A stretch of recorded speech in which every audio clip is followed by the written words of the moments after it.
philosophie rwandaise de l'être. En collaboration parfaite avec les différents départements pédagogiques, la direction du lycée 30 mars 1970 a initié et entrepris l'organisation des conférences débats autour de toutes les matières pour mieux préparer les probables candidats aux sessions du baccalauréat général. C'est le cas d'une première conférence débat de philosophie organisée sous le thème « L'existence d'une philosophie proprement africaine est-elle justifiable ?» Jean-Luc Oningo en était le conférencier et a épilogué devant un parterre des apprenants de la terminale A qui était tout oreille. Les systèmes philosophiques des différents peuples africains n'ont pas encore été formulés, mais c'est dans leur religion, leurs proverbes, leurs traditions orales, leur éthique et leur morale qu'on peut les trouver. Fin de citation.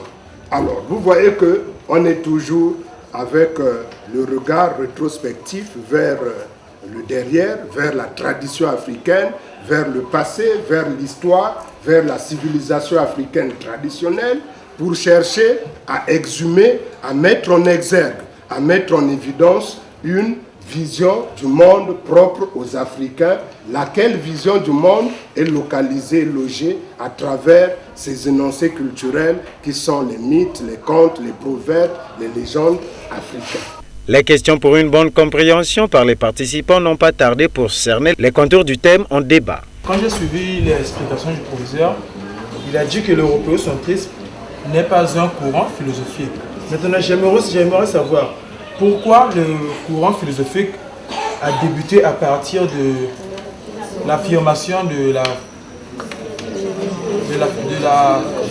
philosophie africaine. Quel intérêt nous résume la philosophie africaine? Tempel, c'est le premier à dire de façon péremptoire, notoire et explicite que les Africains ont une philosophie. Mais il ne s'arrête pas de le dire, mais encore, il fait mieux de publier un ouvrage intitulé « La philosophie bantoue ». Voilà pourquoi ce livre-là a fait un écho dans le paysage intellectuel, non seulement africain, mais aussi français. Au finish, ils ont apprécié l'initiative et le souhait de pérennisation a aussi été évoqué. La philosophie africaine regorge en un mot la pensée africaine, ce qui s'explique par les traditions, les proverbes, les mythes, les contes issus de ce continent.